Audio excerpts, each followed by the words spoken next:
Middle east इस वक्त एक ऐसा ज्वालामुखी बना हुआ है जो कभी भी फट सकता है, खासतौर से ईरान के इजराइल पर हमले के बाद, जिसमें उसने इजराइल पर 350 से ज्यादा रॉकेट्स, ड्रोन और मिसाइलें दाग दी थीं।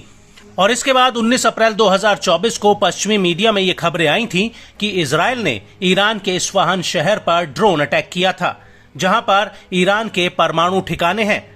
लेकिन ईरान के अनुसार इन हमलों को उसके एयर डिफेंस सिस्टम द्वारा इंटरसेप्ट कर लिया गया था। लेकिन इजराइल के इस हमले के बाद से ही ईरान और ज्यादा सतर्क हो गया है। वो अपने हथियारों के बेड़े को और मजबूत करने में लग गया है। और इसी क्रम में अब ईरान को एक ऐसा हथियार मिलने जा रहा है जो पूरे मिडिल ईस्ट में इजराइल और अमेरिका के लिए एक बड़ा खतरा बन सकता है।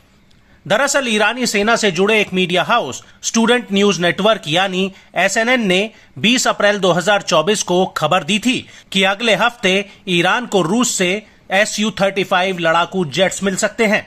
और SNN की इस खबर के आधार पर ईरान के कई मीडिया हाउसेज ने ये खबर चलाई थी। हालांकि SNN ने खबर वायरल होने के बाद अपनी वेबसाइट से उसे डिलीट कर दिया था। वहीं ईरान ने आधिकारिक रूप से इस रिपोर्ट को खारिज कर दिया था। इससे पहले ईरान ने जनवरी 2023 में इन फाइटर जेट्स की डिलीवरी की बात कही थी। लेकिन अगर ये बात सच साबित होती है तो इजराइल के साथ उसके तनाव में ये बहुत बड़ा टर्निंग पॉइंट होगा। हालांकि अभी तक ये साफ नहीं हुआ है कि रूस इजराइल को कितने Su-35 फ्लैंकर जेट्स देगा, लेकिन माना जा रहा है कि ईरान को कुल 24 Su-35 जेट्स मिल सकते हैं। वहीं दूसरी तरफ पिछली गर्मियों में ईरान के एक पत्रकार ने खुलासा किया था कि ईरान ने रूस को 50 Su-35 फाइटर जेट्स के लिए साल 2021 में ही पैसा दे दिया था। हालांकि ये साफ नहीं है कि यूक्रेन युद्ध को लेकर लगाए गए प्रतिबंधों के बीच रूस इतने ज्यादा जेट्स ईरान को दे पाएगा या नहीं।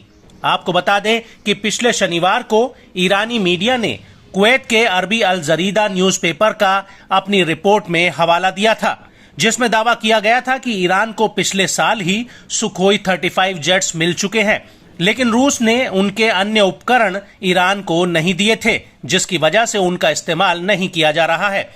और इस रिपोर्ट में यह भी कहा गया था कि रूस के ऊपर इजराइल और अन्य अरब देशों का दबाव है, जिसकी वजह से उनकी डिलीवरी में देरी हो रही है। हालांकि अल जरीदा के दावों का कोई वीडियो, फोटोग्राफ या सैटेलाइट इमेज सबूत के तौर पर नहीं मिला है।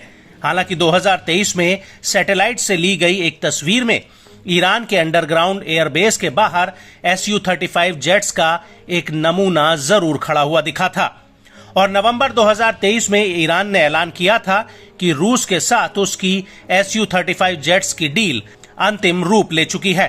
और अब अगर ईरान को Su-35 जेट्स मिलने की बात सच साबित होती है तो इससे पुरानी पड़ी ईरानी एयरफोर्स की ताकत कई गुना बढ़ जाएगी, जिससे इजराइल और अमेरिका के लिए एक बड़ी चुनौती पैदा हो सकती है।